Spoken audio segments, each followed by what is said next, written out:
Hey, Pasa, what's happening, everybody? Welcome to yet another glorious episode of the Trial and Aaron podcast. We call it The Tap. Christmas is in full swing. Merry Christmas. Happy holidays to everybody out there, everybody listening to The Tap, wherever you're at. I love you. Thanks for tuning in. And we're going to keep it holiday theme. I got my Christmas tree up, the lights. The cats love just tearing the shit out of it from bottom to top. And I just want to talk about Christmas in winters specifically. It's a cute, just little small town, has so much charm and warmth. The only thing that would make the holidays better in this town is a little bit of snowfall on top of it, but can't be too perfect. But everything else we fucking got. We got the traditions. And I want to start off just nothing to really improve on this one. The tractor parade. It is, oh my god, it is foundational to amazing traditions being started when you're a kid, which is what Christmas is all about. There's the idea of Santa, it's giving, and it's just those fond, warm memories you make when you're little that you carry on with you to when you're older. You take on that idea of Santa, you make sure kids get that amazing experience you got growing up, and then it just kind of transforms. It's not as exciting as when you're little, at least for me, but there's still things to enjoy. There's still so much to be had, even though like it's prime Christmas is when you're a kid, for goddamn sure. So the tractor parade is just one of those traditions, because winters, I would say this is the crown jewel of winter's traditions. I would say it used to be Youth Day. That's kind of on the downward slope, but tractor parade, it draws so many people. It quadruples the town size. What can we do to improve it? Because there's only a few ways in and out of the town. It's not meant to have this many people flooding in. Everybody from Vacaville, take Pleasant Valley Road, somehow get it in the know, take that, if not in, use that as the way to get out. But it's going to be a shit show either way. It's going to take over an hour to get out. Hopefully in the future we can get some shuttle services with that massive PG&E fucking plant yonder on the side of town. Just we could figure something out. But overall, it's a victim of its own success with so many people showing up. But it is what it is. Be patient, love it, but it's an awesome tradition. Even when it's all rainy and cold, it's still pretty dope. But a budding tradition, at least for me, I've seen it the past many years. I thought it was something that was very small, very niche for like just a group of friends. But the ugly sweater crawl, it's taken some form. Like there was a lot of people out and about this year. This was a couple Saturdays ago. A lot of fun. You get that passport. You get has everybody involved, but it seems like it's a massive thrashing body of a snake, but there's no head to it. It's been cut off by, I'm not going to say ineptitude, but nobody really, maybe it's got to be the city that steps up to make it worth it. Say you got to buy that passport. You got the little necklace. Ooh, you got a nice laminated, I mean not laminated, but you got your card that has every restaurant, and then you mark it off when you go there. If you pay, in my opinion, how it should be done, if you pay for that passport, when you go to every restaurant involved, it's all pre-agreed that they give you maybe a discount on one of their seasonal drinks or maybe multiple drinks, what have you. Like they're going to have some kind of deal. Make it worth your while to go there, and then give them a specific stamp. Why don't you? Let's make it a booklet. It's something. Have a stamp, not just a Sharpie little star. Make it special. Make it moist. But as it stands, everybody gets the passport. You go. It's cool seeing everybody, and it's a nice little challenge. Go to every spot downtown. As it is, you're celebrating paying full price for everything, and there's nothing more full price. There's everybody. There's inflation. Times are tough. Economics are just, oh god, just flicking us all in the balls. Everybody's getting smacked. But none more than Carboni's. Now Brad Case, I was going off the handle because I had a shit experience there in the the ugly sweater crawl. But Brad, I will taper down a little bit. I'm gonna voice some grievances, but for you, I'm gonna keep my pitchfork held, but I'm gonna lower the torch, as it were. But Carboni's super busy. Not like it's all good. Busyness is fine. Everybody's got to be patient. They're willing to deal in drinks. But for the love of God, I went to go get my friend their seasonal pumpkin martini, whatever it is. I'm like, all right, we'll go there. I mean, expect them to be a cocktail these days. Shit, $12, $13, $14, $15. I mean, you're paying quite a bit. But if you're paying that much, you expect a nice glass, a big ice cube, or like just something something that makes that price tag just seem a little more palatable. Maybe the drink is strong. There's something that's like, all right, this, I don't feel like it was a complete highway robbery. Not the case. The bartenders there, yeah, they're busy, but even busy bartenders sometimes give you the time of day, or at least make you feel like you're not encroaching or pissing them off for having to do their job. It was just such a bizarre negative aura behind the fucking counter, behind the bar. So I order it, and the guy pulls out just the tiniest plastic of cups, overflows it with ice, over the brim. Yes, that's what I want. Take up that fucking space volume in there.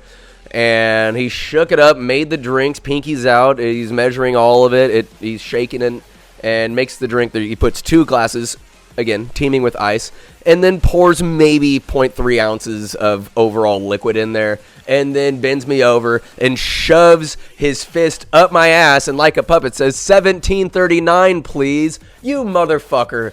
And I took a sip. I mean, it was good, but for the love of God, look, plastic cups are fine. On a busy day like that, people are going to be dropping shit. They're going to be acting fools. But that one was a fucking shellacking, and I did want to, like, that. God damn. At least if I go to Pedo Creek or Preserve, wherever, you're going to get bent over, but at least you get something nice, or it feels like you're not getting your money's worth for any cocktail price these days, but it feels like they're not shoving their fist as far. This one is a full skewer in my ass, out my mouth, and then roast me over the fire pit like a fucking pig.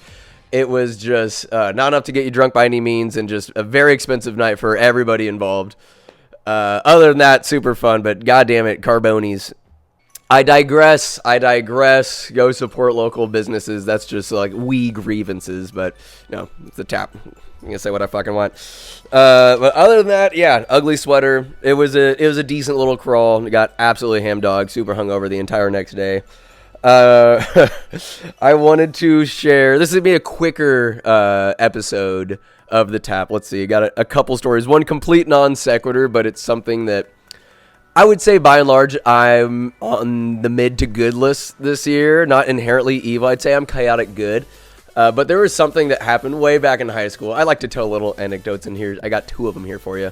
One, nothing really to do with Christmas, but if Santa was deciding, it'd be a little tough because it's not something necessarily naughty that I did in high school, but it was just fucking pathetic. One of the most pathetic things I'd ever done in my entire life, and I stand by it. Way back when, I want to say it was freshman year, good old young Daniel Ward, rookie card Ward, and just loved having him as a coach.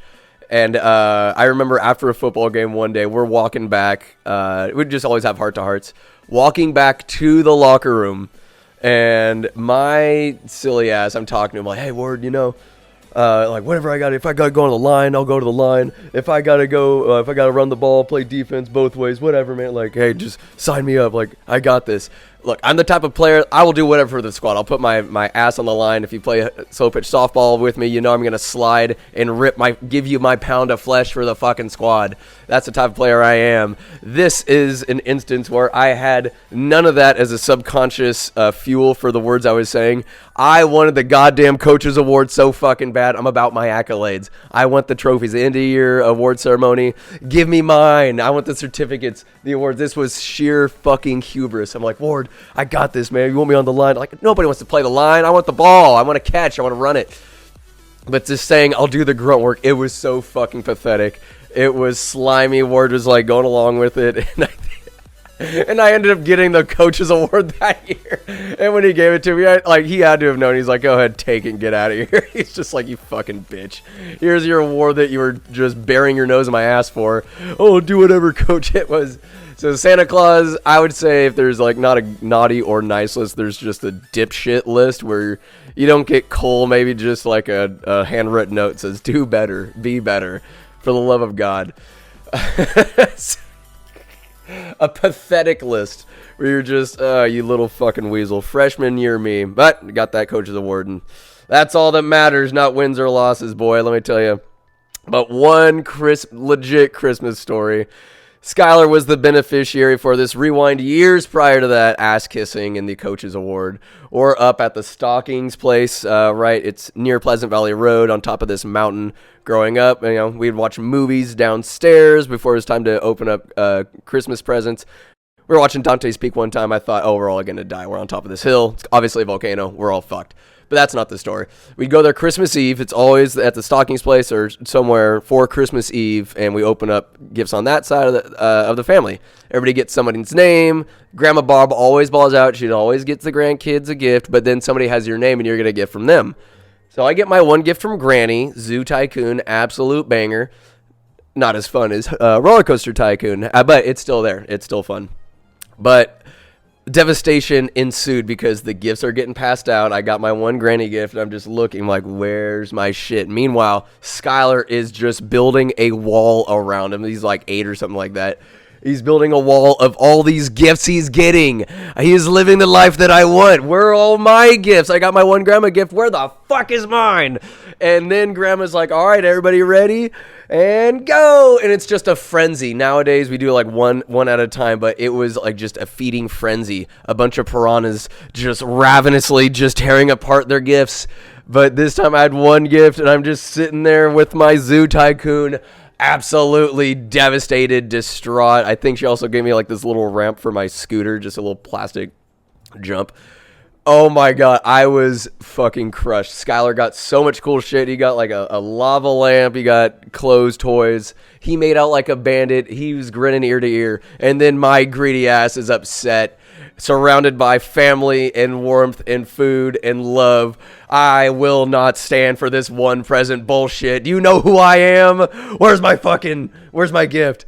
And so that was devastating. Dad took me home early because I was just at the brink of tears, just breaking down. The wheels have fallen off. Christmas is absolutely ruined. Pops has to get me out of there because I'm just such a whiny little bitch. Oh, so months down the line, months pass, and Mom is like, Aaron, you got a letter in the mail. And I get it. It's from Aunt Barb, Cousin Kyle's mom, on the Thomas side of the family. Cool lady, dope lady. And she sends me this letter saying, I fucked up so bad, Aaron. I am so sorry.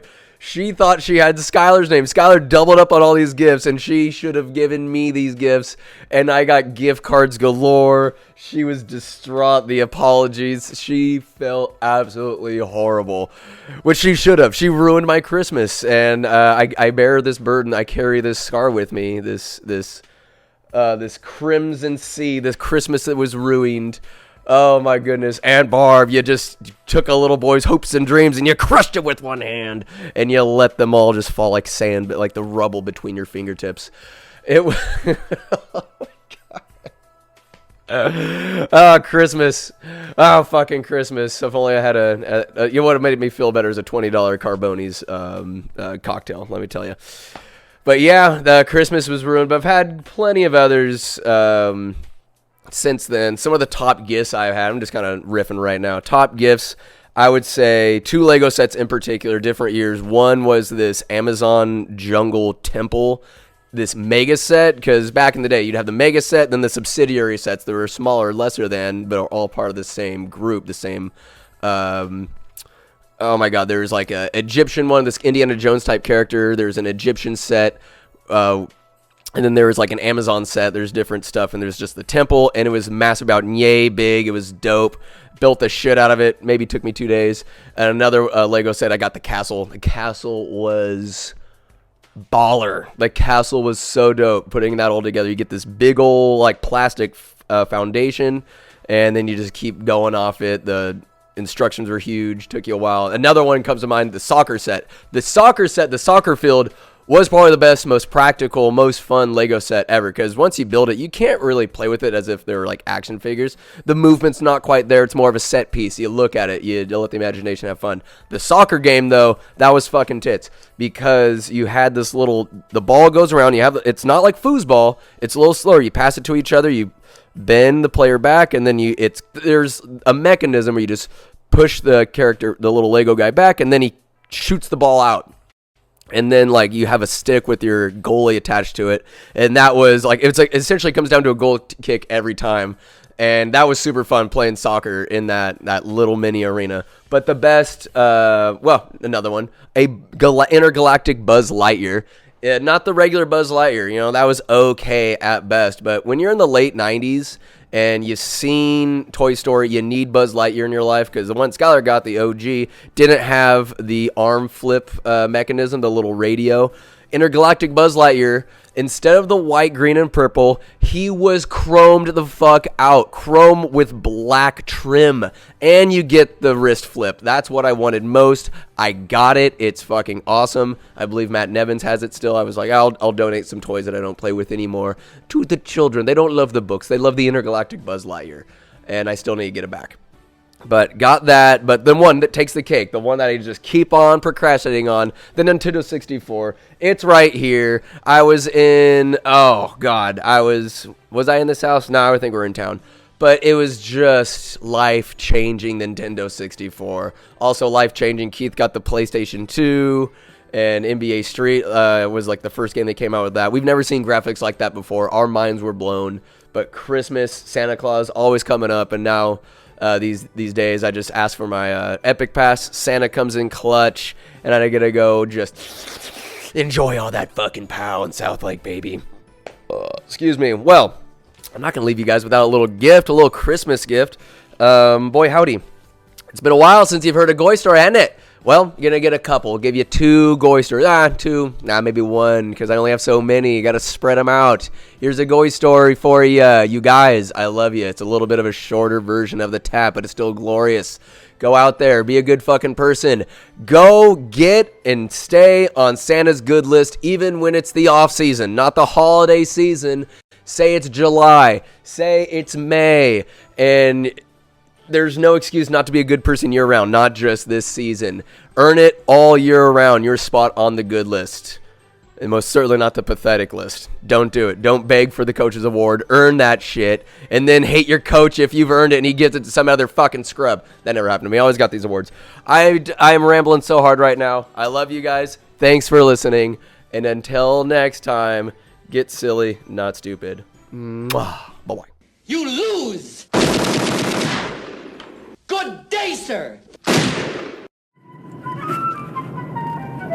Halt! What are you doing there? Yes, you. I see you around there, scratching and sniffing around. Thirsty for more Goy stories on this Monday morn?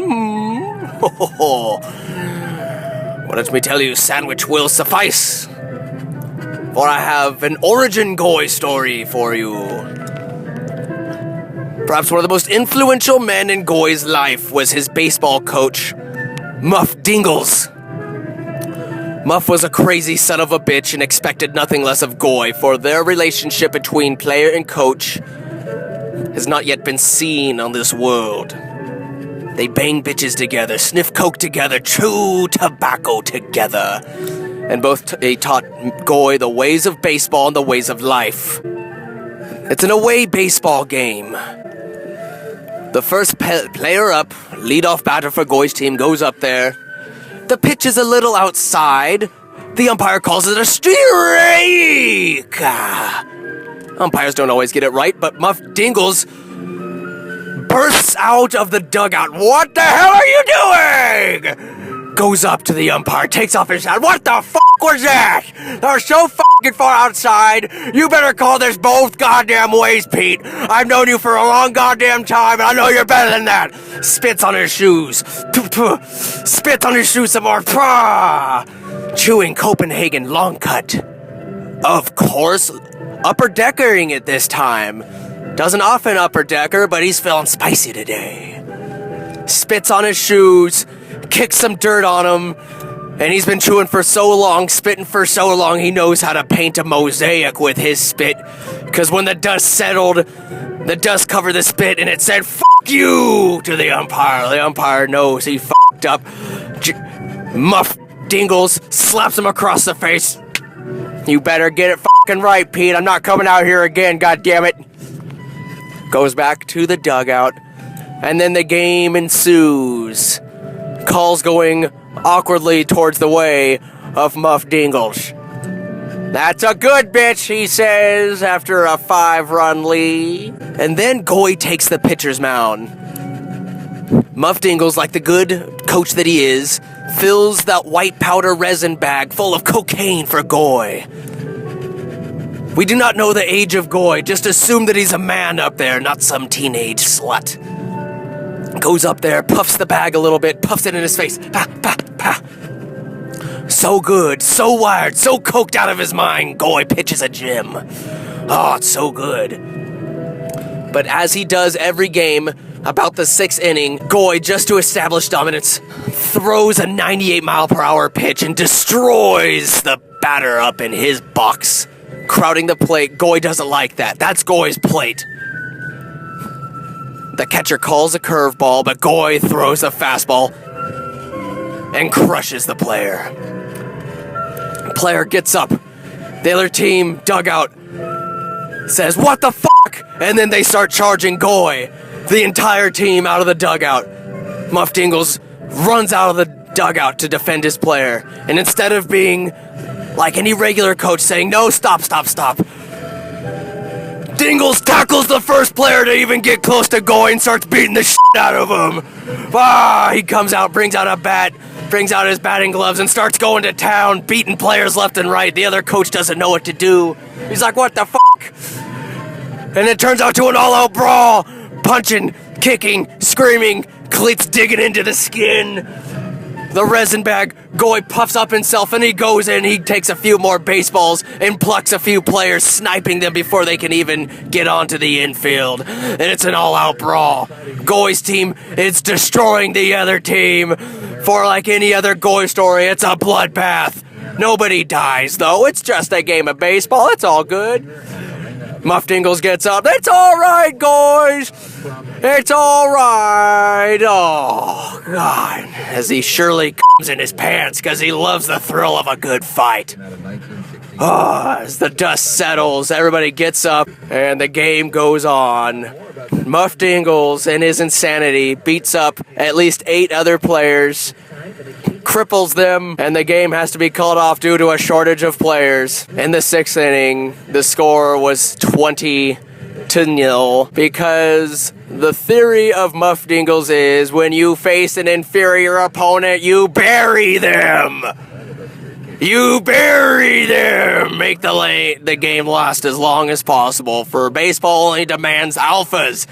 And if you see lesser scum, you fucking put them out of their misery. You beat them so bad, they never want to play baseball again! Excuse the yelling. Sandwich gets a little excited at times. After the game, Goy and Muff Dingles stay after late. They say, "It's all right, boys, go home. We'll take care of the field." The foul ball lines going into left field and right field are just massive line and cocaines. And after every game, the ritual has it, Goy and Muff Dingles race to the end, sniffing it out. Muff Dingles beats Goy. He says, "You got a long way to go, son. A long goddamn way to go, but we'll teach you. It's a long season." Goy does not yet have the power of the big nostril that was gifted to him by Macho Man Randy Savage. But Muff Dingles takes him under his wing and teaches him every goddamn way that it is to be a man, to be a Goy. Sniff up that goddamn coke every goddamn day, son. That's the trick, oh yeah. And that's one of many things Goy learns from Muff Dingles. And many more things to be learned. As this may not have been the most exciting of Goy stories, it's a Monday, and Sandwich has a lot more coffee to drink and a lot more Goy stories to tell. Have a great Goy damn day, fellas. It's Monday, and like any other day, pull down its pants and fuck it in the ass. Oh yeah! Have a Goy day, fellas. A good Goy goddamn day. Muff Dingles.